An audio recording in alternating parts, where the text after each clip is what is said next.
And with that said, I turn it over to Gabe and Joe. Thank you so much, Becca. I don't think those rules apply to us, Gabe. We can get as rowdy as we want. We're not going to get thrown out. So, and I want to extend the appreciation. I just sort of sat in the chair and ate potato chips most of this week. It was Amy, Kira, Wayne, Chris that really made the magic happen. So thank you all, team. It's very well done. So I'm super happy to be joined by Gabe Higgins, who is the Chief Blockchain Officer at Blockspaces and one of the founders, along with Rosa Shores. But Gabe's much more than that. Gabe and Rosa, Gabe has been running meetups around blockchain and the things that have sprung out of blockchain, which are cryptocurrencies, Bitcoin, eventually the metaverse, and all that good stuff. Gabe has been integrating those sorts of technologies and a lot of the opportunities and understanding that needs to come with that into our community now for what, since 2013 or so. Yeah. Sorry. 2000. Yeah. And that's so important because this is an emerging technology, and that it is an emerging technology is kind of what makes this a little bit of a different conversation than a lot of the conversations we've had at the conference thus far, which were about solving problems. Creation is a problem, climate is a problem. This is going to be more a conversation of opportunity, and undoubtedly, these opportunities will make someone who's at the wrong end of those unhappy, and we'll be solving those problems to Conference of World Affairs from now, probably in a couple of years. So, from understanding, we're going to have a chance to answer any kind of questions you want about blockchain in general and about some of the other technologies. But the important mindset that I want to set this set us with is that blockchain is a unique opportunity for humans to coordinate. And if we look at how humans have coordinated throughout history, it started with religion, government was another way that humans coordinated with each other.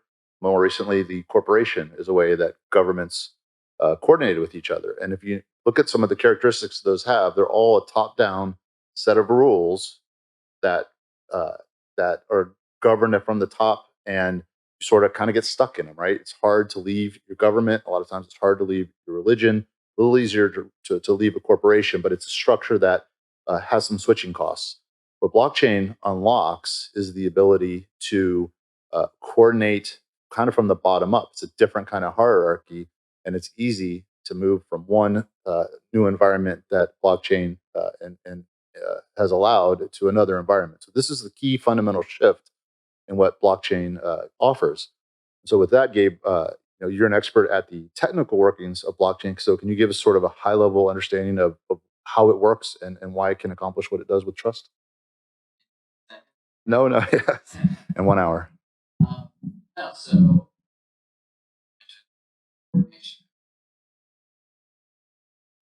to how the technology itself works.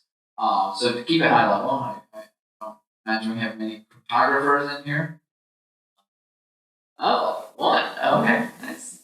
But basically, it's a new kind of data structure that was invented with Bitcoin. Bitcoin was the first instance of this invention, and it solves a long-standing computer science problem, which is how can we prevent digital information from being replicated ad infinitum to infinity, right? So that's kind of the magic here is with the invention of Bitcoin, it solved that computer science problem, and now with this new kind of data structure, we're able to coordinate efforts in a way that can prevent digital information from being copied in a way that we're used to.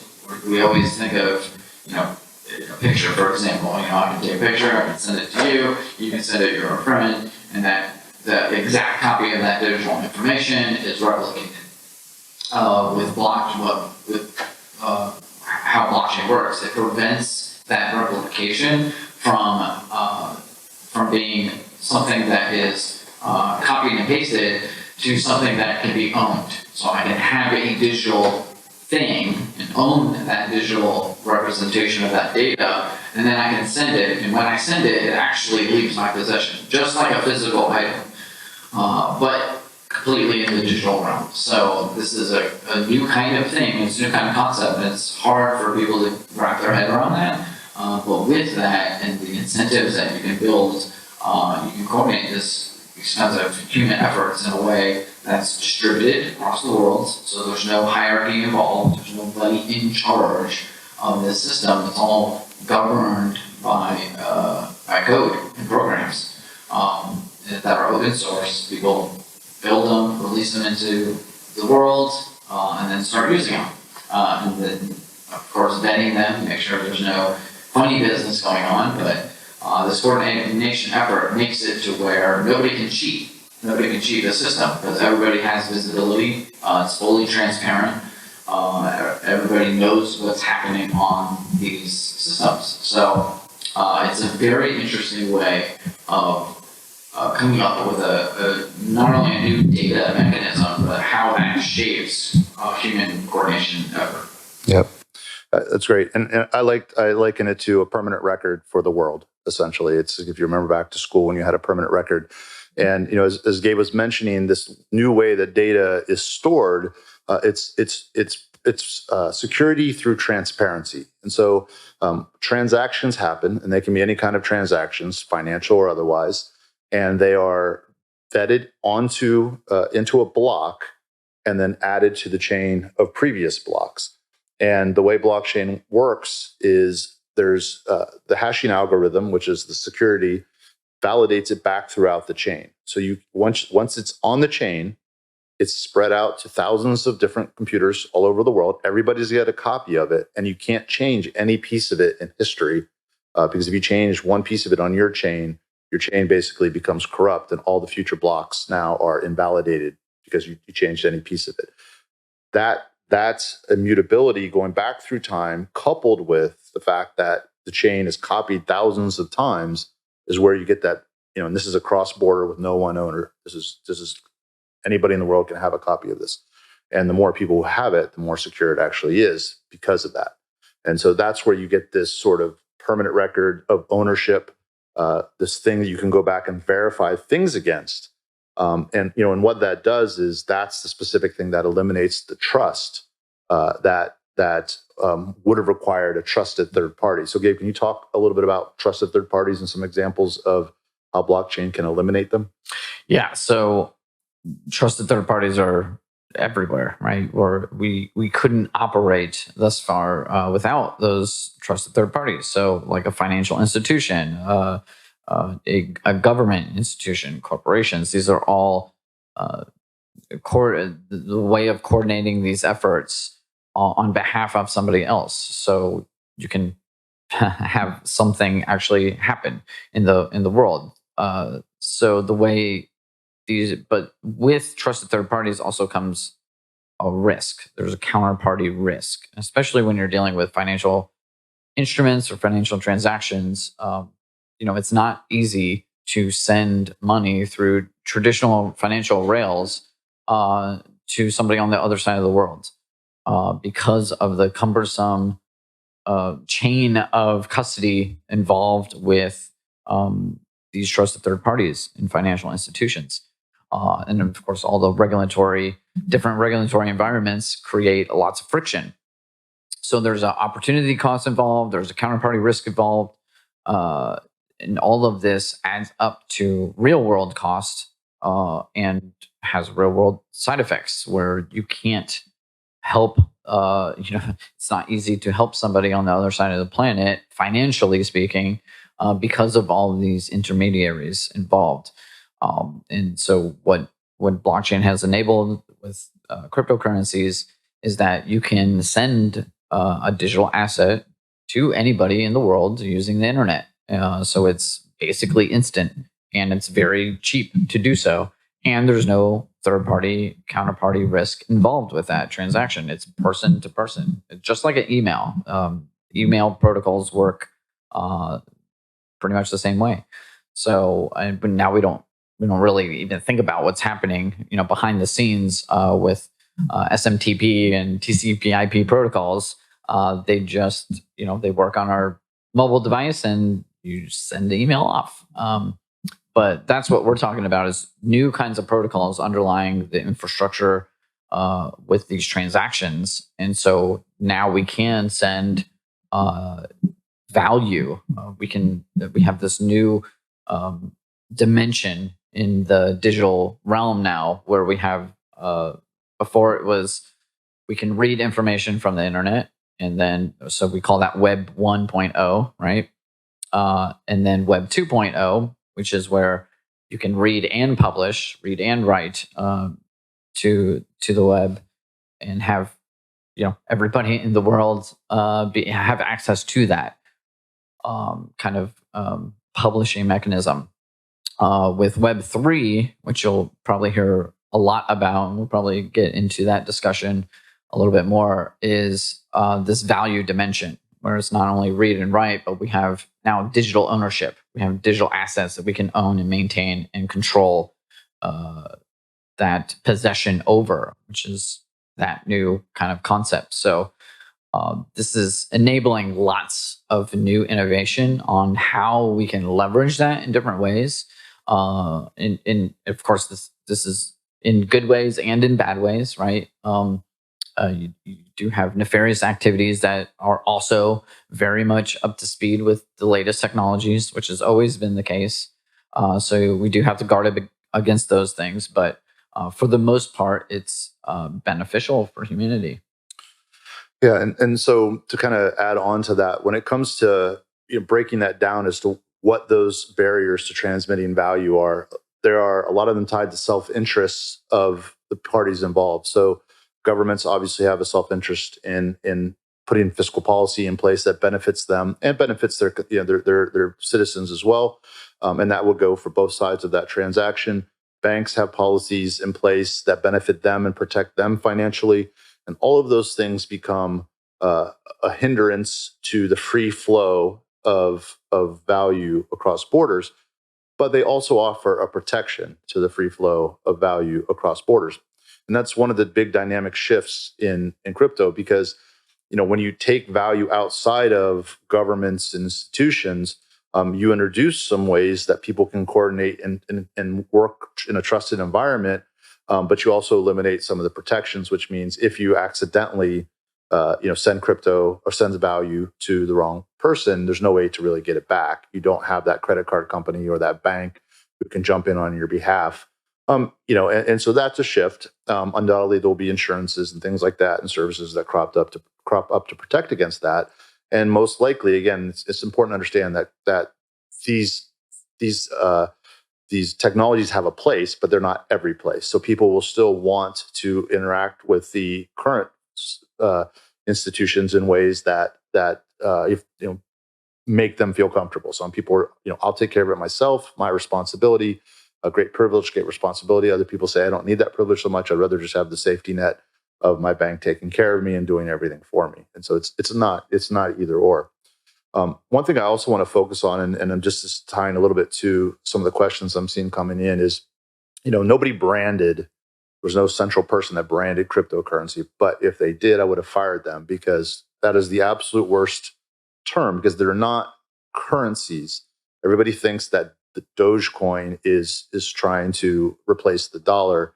And what Dogecoin really is a digital Beanie Baby, essentially. It has the purpose of being what's called a meme and being fun and collectible like a Beanie Baby was. And that speaks to really what cryptocurrencies are as assets. And I'd love Gabe to talk a little bit about what an actual cryptocurrency is and how we should think about it. Yeah, well, simply put, it's a digital asset. So technically, in the United States, Bitcoin, for instance, is considered a commodity. So the IRS wants to keep track of your commodities and your earnings from any potential gains that you have from these. So they tax it as a commodity. Of course, depending on which regulatory agency you ask, you may get a different response, which is part of the whole kind of regulation discussion that's happening right now in DC around these new assets, because it's essentially a new class. It's a new instrument that can more or less shapeshift between different kinds of things. So There's no easy answer to what these actually are, because there's so many things wrapped up in one. So that discussion's being had heavily right now. And just to give you kind of a sense, a lot of people might not be aware of like how prevalent these things are, cryptocurrencies like around the world. It took Apple right now, the largest company in the world as far as market capitalization and value. It took them like 24 years to get to the $1 trillion in value mark, right? Microsoft, it took them about the same, about 25 years. Facebook, it took them 18 years to get to $1 trillion in value. But Bitcoin, it took Bitcoin 12 years to get to $1 trillion value. It's growing faster than the internet itself did in the 90s. So, and this is a global phenomenon. It's not regionally bound because it lives on the internet. So this is happening very, very rapidly. It's the fastest growing thing we've ever had in humanity. So it's kind of hard to get your head around that. And then that's just Bitcoin. Then you have all these offshoots, what's also known as altcoins, that are trying to do different things, solve different problems. And then just the general application of this new data structure called the blockchain. So there's lots of different ways that this is kind of headed. Yeah, and I think why it's spreading so quickly is because it has so many use cases. It's not just one thing. I like to think of them as, because a lot of times I'm working with projects that are startups, I like to think of them as a replacement for stocks. Because for coins, you receive value, people buy the coins and give you some type of currency. You spend that currency to build your project. And if the project works, that value is accrued back into the tokens of the coins that were purchased. And so it kind of acts like a stock, because the company sells equity, sells stock to bring in capital. They run their company, they're successful, they're profitable, and the stock goes up. And that's really what determines whether a coin goes up or not, largely, right? And so certainly there are market forces, just like economic forces. When we think of a traditional stock, there's the performance of the company that affects the stock value, and there are the market forces that affect the stock value. Both of those play, and it's the same forces that are working on various tokens and coins that make them go up and down in value, because they're essentially, in a lot of instances, functioning in the same way. One question we get, and we have gotten here, is about the energy uses, and it's a big concern. I think there's a couple tracks of answering that. One, which is how innovative proof of work folks are being, and then the other types of proofs. So can you touch on energy and proof of work, and then other alternative proofs? Yeah, there's a lot of concern, obviously, with ESG standards and the energy use of also. Bitcoin, in particular, uses a consensus mechanism. So the way that all of these nodes across the planet are coordinating around Bitcoin and validating transactions and securing this network. It's a multifunctional use. This is a process where they run machines to do the consensus mechanism called proof of work. So these machines are just computers, and Bitcoin has been evolving so much that now there are companies making computer chips that are specifically designed to do nothing else but mine Bitcoin. So that's all they do. That's all they're good for, but they're helping secure the network. The interesting thing that we've seen, there's been lots of discussion and articles about how much energy usage Bitcoin specifically is using, and a lot of it is I think calculated in a weird way that gives the perception. Like, I think one article actually came out in 2017. I think from like US Weekly or something, that Bitcoin by 2020 was going to use up half of the world's energy or something like that, something preposterous, which of course is not even close. And in tracking the energy uses of Bitcoin over the last decade, we've actually seen where it's created this very interesting um, method of capturing wasted energy. So, and a lot of people don't understand that energy creation and generation and usage is very it's back to that human coordinating effort thing, where you have to generate the right amount of energy at the right geo specific location at the right time for the right consumption usage.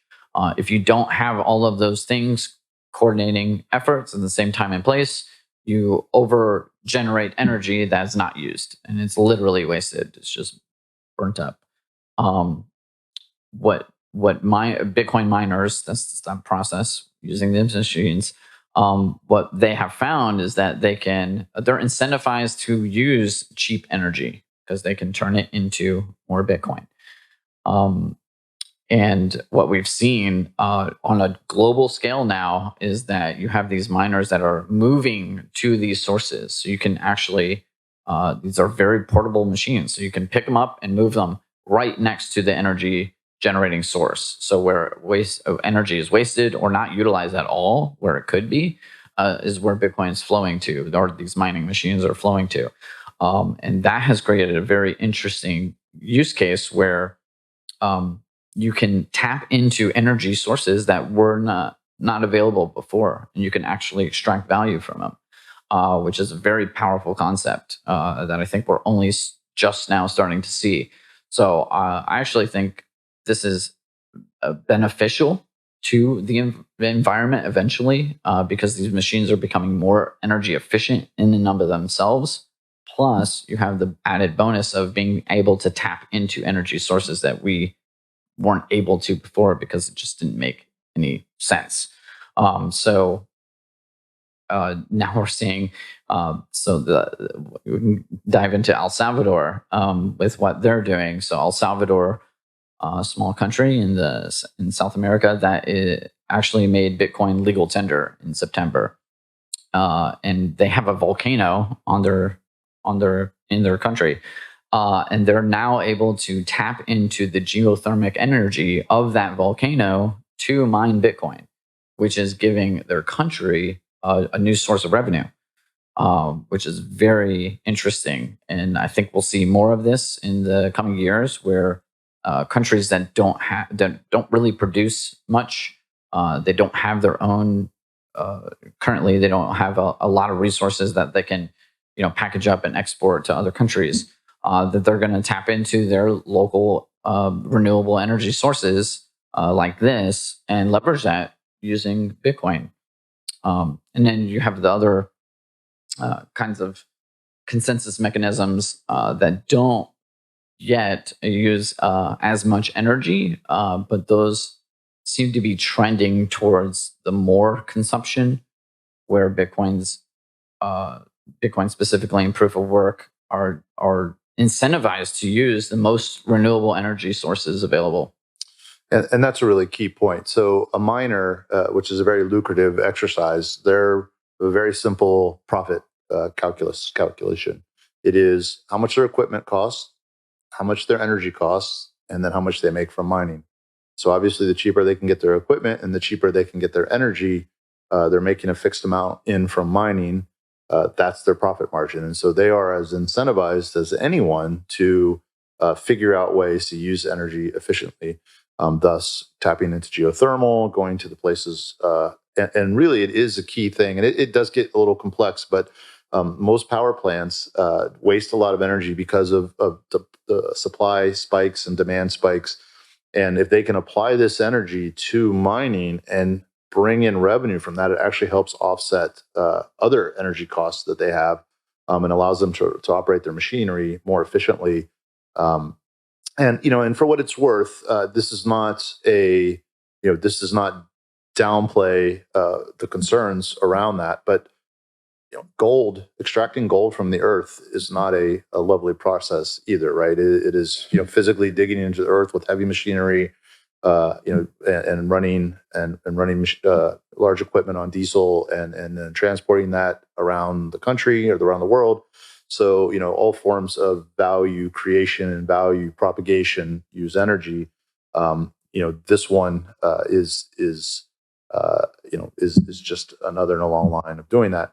And I do want to just do a quick mechanical understanding of what proof of work is. And Gabe mentioned it's a consensus algorithm. I won't get too deeply into how it works, but where the energy, the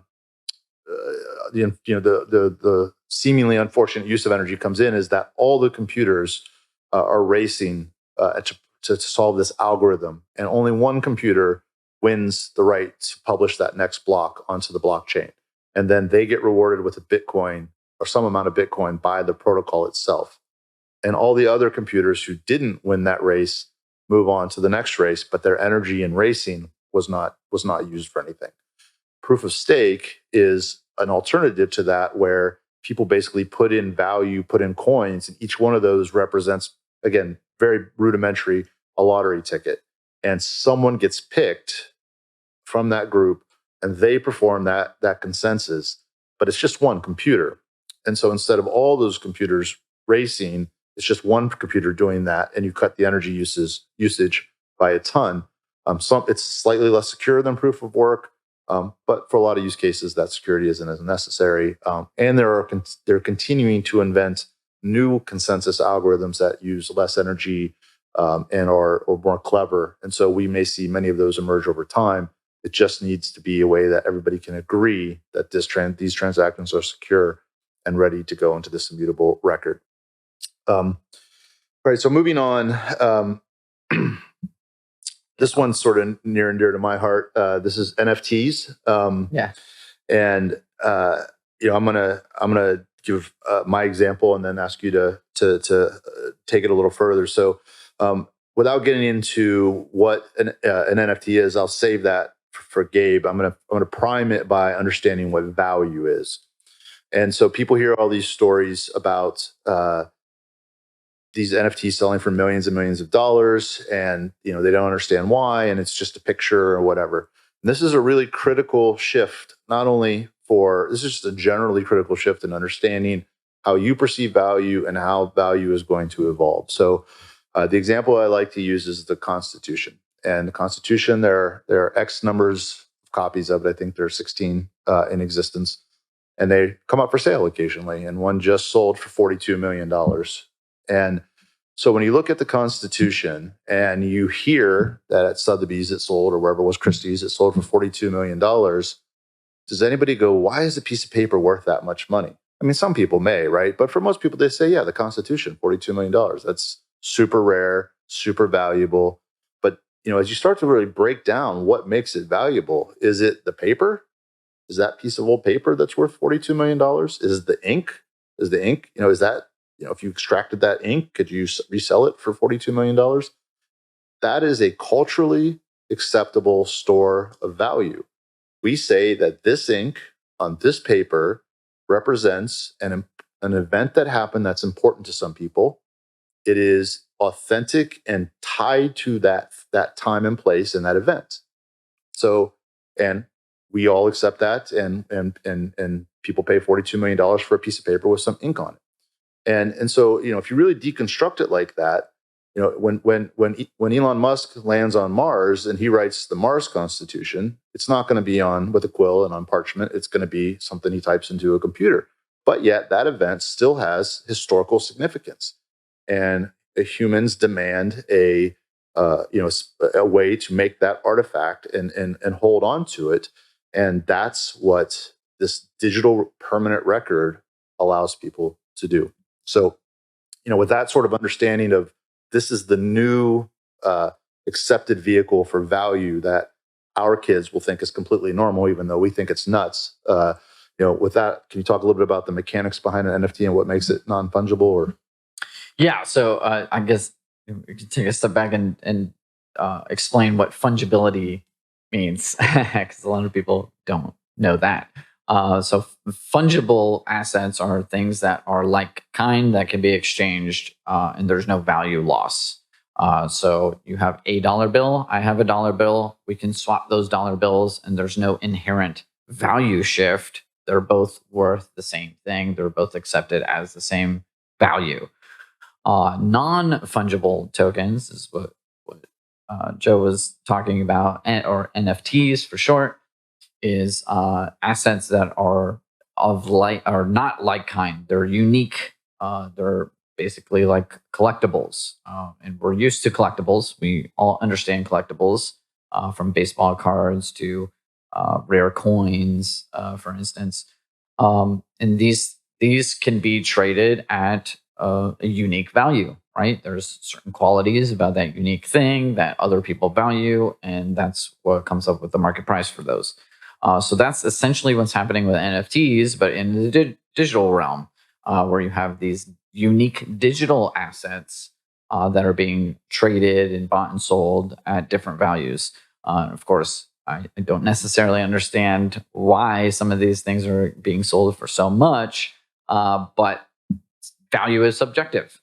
So I may not value the same things that you value, and vice versa. So why they're sold for that much is beyond me, but the fact that remains that they are being bought and sold, and people do value these for various reasons.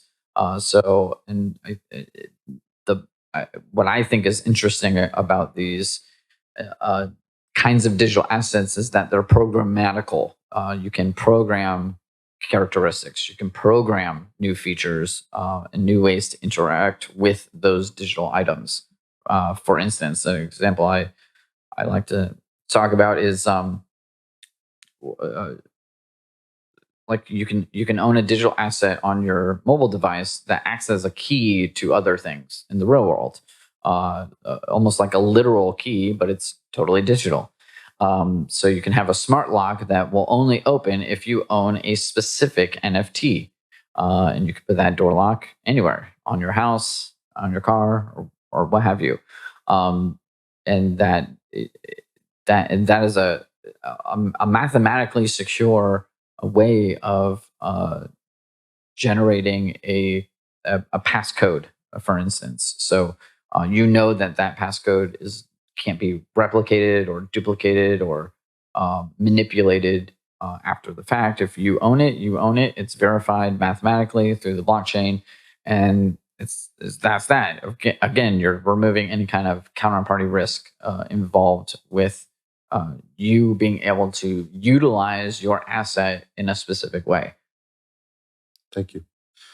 So sort of, I think we've laid a good foundation for some of the different tools. So if we turn to start thinking about corruption, right? And I think when you talk about counterparty risk, or when you talk about risk and institutional risk, that's a perfect place where existing corruption can play. So,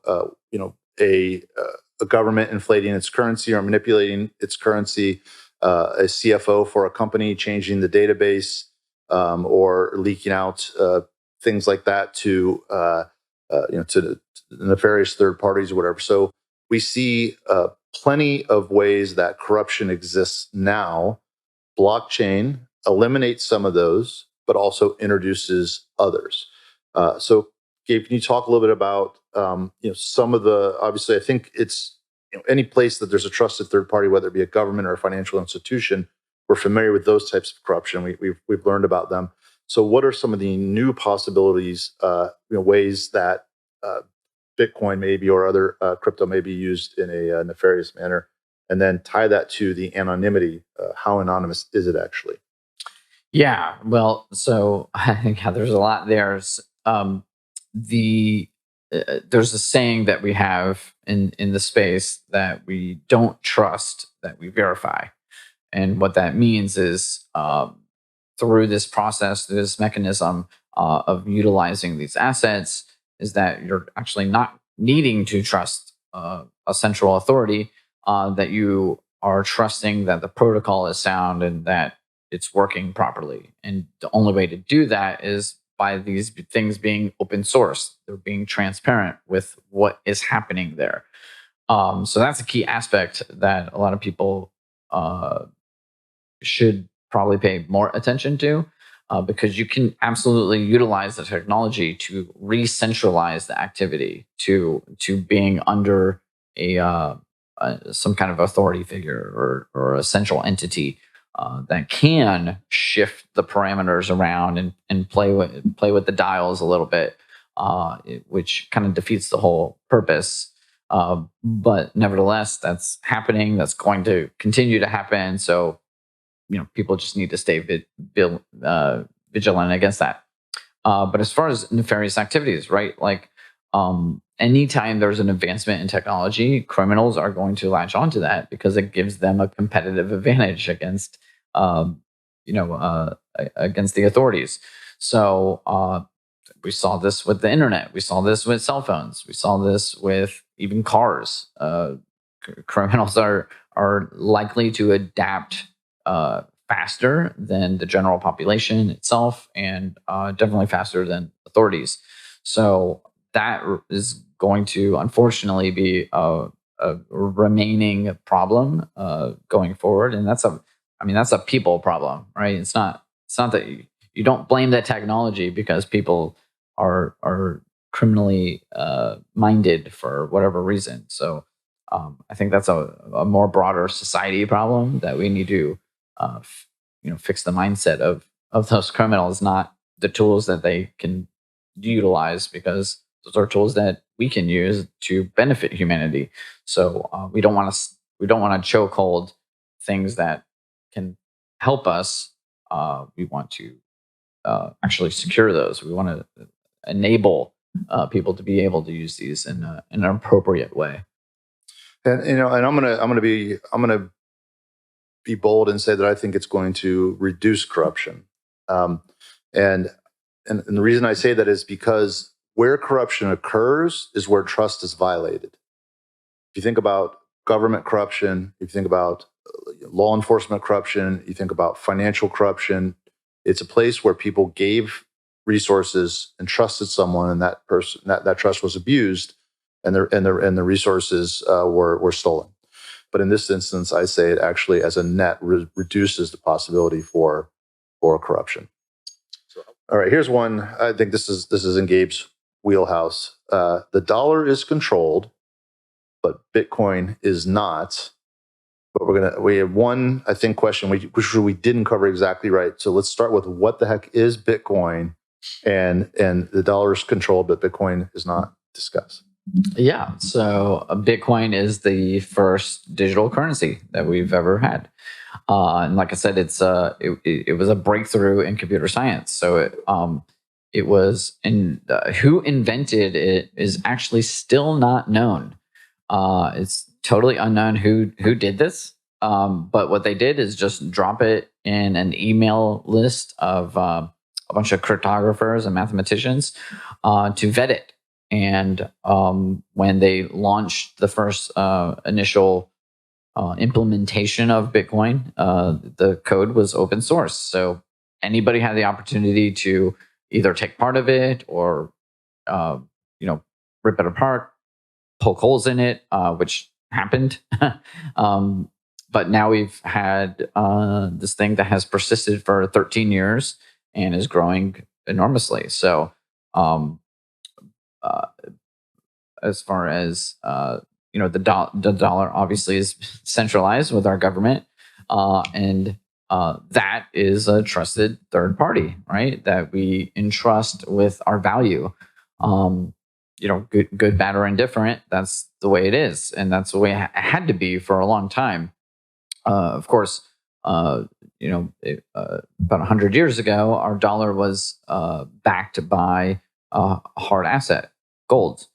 And then in 1913, that became not so much backed by gold. And then with Nixon, he totally nixed the gold standard completely. So Ouch. Separating, pun intended, totally separating the backing of the US dollar to a hard asset that could be redeemed. The dollar actually used to be a certificate that you can go to your bank and redeem physical gold for.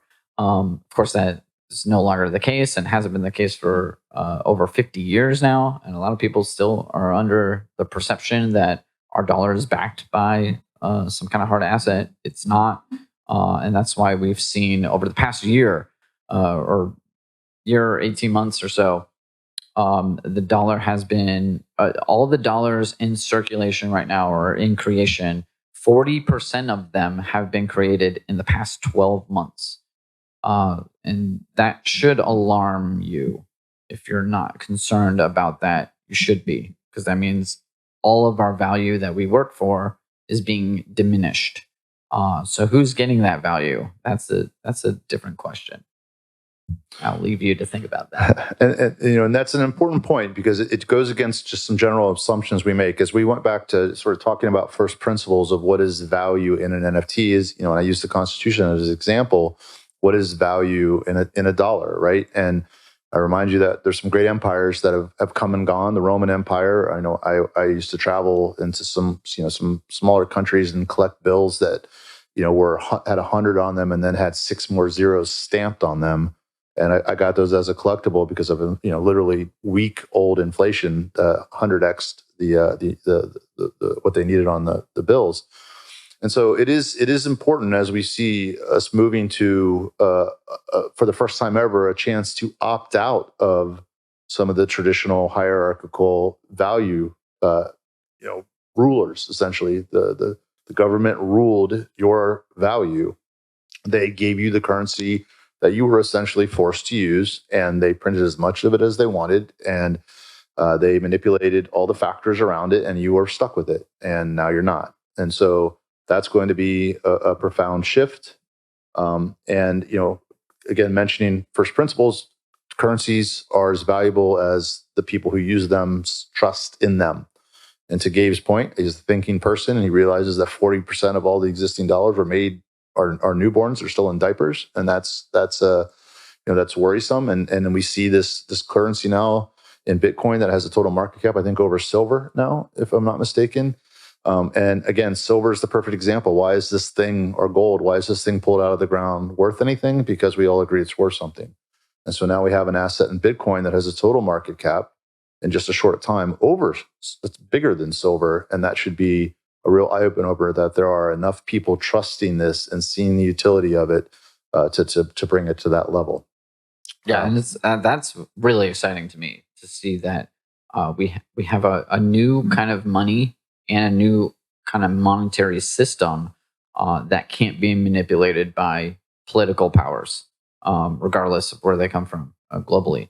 And that has really profound side effects that we're just now kind of starting to see come to fruition in the world, with lots of geopolitical friction right now with Ukraine and other political forces, other dictatorial regimes, like in Venezuela, for instance. The people are suffering. They are being negatively impacted to the point of starvation because of this inflation problem. And Bitcoin fixes that. And it is fixing that. People are using Bitcoin to survive in these countries. We pray that doesn't happen here. I don't think it will, but nevertheless, the point remains that we've moved past the discussion on questioning whether or not Bitcoin is some kind of Ponzi scheme or this digital funny money. No, it's real, and it's global, and it's saving people's lives around the world that need it the most. And I think we should applaud that effort for humanity. And that really takes us to the key point of the corruption element as well. Cardano is a great chain that is they made deals with Eritrea, they made deals with Ethiopia, and their goal is to bank hundreds of millions of unbanked Africans and let them do it in a way that is outside of the control of some of the corrupt institutions that have controlled their access to value in the past. And I think one point is that there's a utility to Bitcoin. It is being used. We had a question about the famous tulip bulb craze when people were trading their children in for tulip bulbs in, I think, in Scandinavia or something. Yeah. And tulip bulbs, the flowers were pretty, but they did not have the financial utility that we already see being used. I have a graphic designer in South Africa, which is is a brilliantly talented guy named Donovan. And for me to send money to South Africa, the easiest way to do it is literally to put some money in my wallet and get on a plane and fly there, because they have so much corruption and so hard to get it. With Bitcoin, I pop some money from my bank account up in Cash App, convert to Bitcoin, send it to him. He converts it into Rand, and that whole thing takes less than 3 minutes, and it costs me like 12 cents to do. That's utility, and that's why it's not tulip bulbs. Yeah, and the tulip mania only lasted like a year and a half. It definitely didn't reach the market cap of $1 trillion. So again, this is a very big kind of new economy that's just kind of emerged out of the utility that it provides. And one quick, one question, it was the stock example that I used relevant for Bitcoin. I would say gold is a better litmus for Bitcoin. Think of it that way. But other coins, stock would be the relevant association. And so, vocabulary term for you to take away is the DAO, which is a decentralized autonomous organization. They in the future will be like corporations that are controlled by consensus. But right now they serve functions that are controlled by consensus. And so one of the more famous DAOs is called Compound. And what Compound is it's a program that someone built, but then they released it into the wild. So it functions in the wild, and it is a loan protocol. And so if you have money and you want to earn yield on your money, you can put $10,000 into Compound and receive back a token from them. If someone needs to borrow money, they can say, hey, I need to borrow some money. What I'm going to leave as collateral is a Bitcoin, because maybe I bought my Bitcoin at a fraction of what they're worth now, and I don't want to sell them and realize those tax gains. And so I'm going to put it up as collateral, and maybe if I put $100,000 worth of Bitcoin up, I might be able to pull $50,000 out of Compound in cash at a certain interest rate. And different DAOs can exist all along the risk spectrum. Some people may say, why don't you take 80,000 loan to value ratio and cash out for your 100,000 in Bitcoin, but pay a higher interest rate? And you can kind of choose which one you want. So let's just say, for a case of this example, pretty conservative, 50% loan to value ratio, put $100,000 in Bitcoin in as collateral, pull out 50,000 in cash, go use it, pay it back plus interest. That interest gets absorbed into the tokens that the person received for putting their money in. That person now gets that interest. And you don't know who borrowed your money. You don't know where they lived. They could have been in Zimbabwe or the Philippines. They had Bitcoin. They needed some dollars for a project. And what is that? That's a bank, right? That is the exact function that has made the banks as rich as they are. And now that has taken that function, and what the bank represented was the third party. You trusted the bank to give them the money.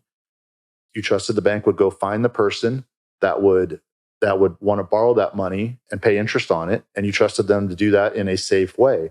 But now that whole process has been automated by this program, and you can now make the money in those instances that the banks made. And that's just hugely powerful, because that redistributes by a lot of the value back to people and lets them keep more of the money that they earn.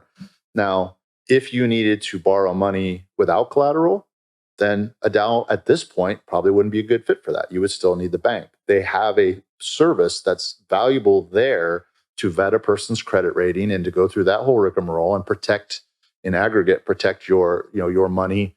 And they are, as an organization, prepared to take losses, and they know they'll write off some, but you don't lose your savings. So that's a great service that banks perform, and that's still going to be available. It just means that if you want to pull some of this other functionality out and keep some of that money and earn on it for yourself, you now have the ability to do that. And that third party, and where that will come when we look at NFTs and their use cases, will come with ownership. Right now, things that are owned digitally, it's kind of not relevant that the local government has those on a register like they might with your house or your car, right? Digital things are more globally relevant. And when you sell something digital, you may sell it to someone anywhere in the world, and your government, local, state, or national, having some record of that doesn't have utility to you anymore. So it just opens up these opportunities where it's appropriate to retain more value through things like DAOs, or transfer assets through things like global ownership on the blockchain. And that's some of that utility that blockchain that opens up. Another question we got, Gabe, was, can you give us some examples of companies that are using blockchain in unique ways? Companies we may be familiar with. Yeah. So there's different use cases that you can apply blockchain technology to. So certifications. Actually, Blockspaces partnered up with USF on a pilot project, where we were able to create a digital identity that could be owned by the students, to where the university could issue certifications. Now, maybe the university goes through with this project, and that's how diplomas are actually deployed in the future, and they can be independently verified because that credential lives on a blockchain. So you can extrapolate that not just to diplomas, but any kind of certification can be tracked and traced onto a blockchain system. Tracking and tracing of products. Walmart is a big proponent of this particular use case, and Walmart's actually doing very innovative things with blockchain, and I know that because we talked to them, and they're using 5 different blockchains across 10 of their different divisions within Walmart. One of their main use cases right now is tracking produce in their supply chain for regulatory compliance and safety measures. So now you can track. There's a big outbreak, you may have remembered, of Ebola and romaine lettuce a few years ago that shut down the entire industry. They pulled all of the romaine lettuce off the shelves for a couple weeks. So enormous waste of produce across the world because they couldn't track where the bad batch came from. It turned out, after several weeks of investigating, because tracking produce right now is a very cumbersome, laborious effort, where you have to literally trace back a paper trail, because most of the supply chain today is not digitized. It's all using paper and pen. But it turned out it was just one bad batch in one farm that was the culprit. And for that, the entire industry suffered. If that information was digitized, you could instantly discover where that bad batch came from. And so that's what Walmart set out to do. They launched the Food Trust Network, which is a blockchain system that traces produce on a blockchain.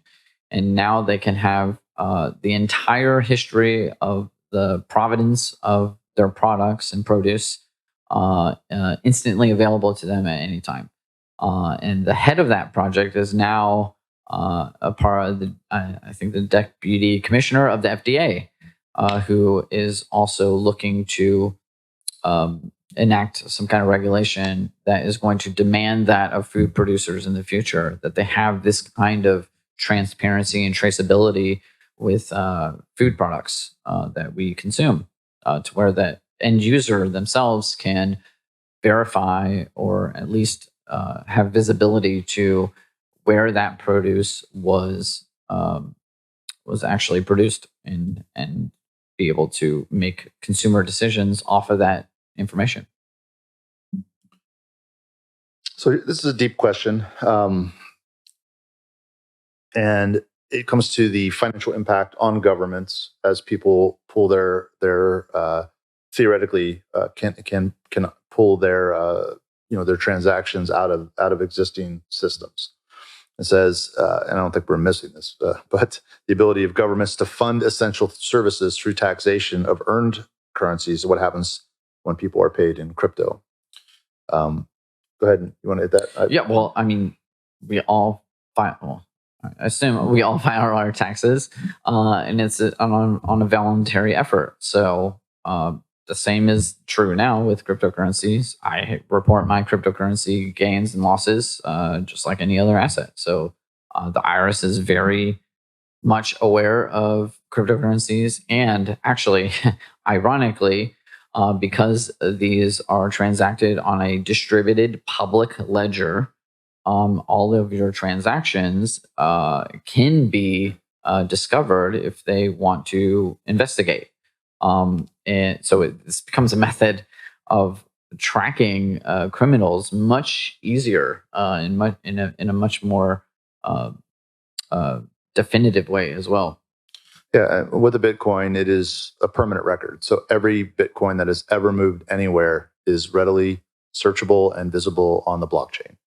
So once you associate a wallet to a person, you can see their entire history of transactions that have moved in and out of that wallet. I'm going to go a little more futuristic with that. I'm a big fan of a thinker named Balaji Srinivasan, and I've done some great podcasts with Tim Ferriss and the like. But if you ever get a chance, listen to some Balaji Srinivasan. But he really breaks down the components of community, and this speaks more to the future of government. And even the nature of essential services per the question. But if you think about now how much of our lives exists online, right? People, may go home at night. I know my son gets online and is with people on, his Minecraft game every night. And those happen to be kids he goes to school with, but they don't have to be. Many, many people get online and their best friends live 3,000 miles away. They may have met their spouse, in another country. And they may walk down the street and not recognize the neighbor to their left or to their right. And the definition of community is evolving. And community used to be shared interests and shared likenesses, which are a lot of times things we're pushing back against and working with our diversity and inclusion efforts to counteract. And as we've gotten more granular in our ability to explore life, and our ability to connect with other people anywhere in the world who have similar interests, the definition of community has changed. And so a lot of the core things, which are companionship, love, mental stimulation, connection to other humans, can happen with anybody anywhere in the world. And now, if you start to expand that definition of community to some of the more utility-oriented things, people can work anywhere in the world, and people can, send value and any sort of thing anywhere in the world. And one of the sort of the last things that other than putting your house out if it's on fire, one of the last big things that people couldn't do was transact easily around the world, and now they can. So this has become a major leap forward. And Balaji has said that he believes that a completely virtual community will lobby the United Nations for admittance as a nation and be accepted by the year 2050. So whether that'll happen or not, I'm not sure, but I think it spurs a lot of interesting thoughts about the nature of what actually makes a community. And certainly there's some physical elements as well, and those are undeniable. But more and more so, we're able to get a lot of the things that comprise our existence in the world virtually and from around the world. So we've got 2 minutes left for real this time. Gabe, any final thoughts on takeaways? It kind of feels like the questions still they had a resistance to them, right? They had some of the traditional resistances, but if ideally we've opened some new pathways to thinking about what blockchain can offer the world, which of those do you think would be the best one to end on? Ooh, I would just stay curious. Don't shut the concept off just yet. It's still very young, so there's lots of things to discover still, and that will happen in time. I certainly didn't think when I started getting involved in Bitcoin in late 2012, I didn't realize how much it would impact the world 10 years later. So and it has, make no mistake. And I think it has the opportunity to continue to do so in a very real way that will hopefully impact us all in a beneficial way. But again, this is something that we need to be discerning about and see that it happens appropriately. Yeah, and I'll add to that. I don't know anybody as a group who hates Bitcoin more than financial advisors over the age of 45. And they're totally valid in that because they've spent their whole life becoming an expert at a certain way. This is their livelihood. This is their identity. And all of a sudden, this weird thing's coming along and disrupting what they're an expert at and what they're at the top of their game with and how they make their money. And they're resistant to it. And they'll find every excuse in the world. And I've talked to these folks. I go and give talks to these banks. And, I immediately walk in and say, gold is killing our environment because, that's the same thing they're saying about Bitcoin, but they never talk about that, right? They don't talk about gold killing the environment because gold's already part of what they do. This is not part of what they do. So they look for every reason to resist it. And again, it's up to you to decide, how much you're willing to absorb new and how much you want to resist it because it makes you uncomfortable, but at least recognize what your resistance may be coming from versus the truth about the utility or the risk of crypto and blockchain. Gabe Higgins, Blockspaces. I'm Joe Hamilton, head of network for MetaCity. Really appreciate your attention both times, and we'll look forward to one more great session and finishing up a great conference. Thank you.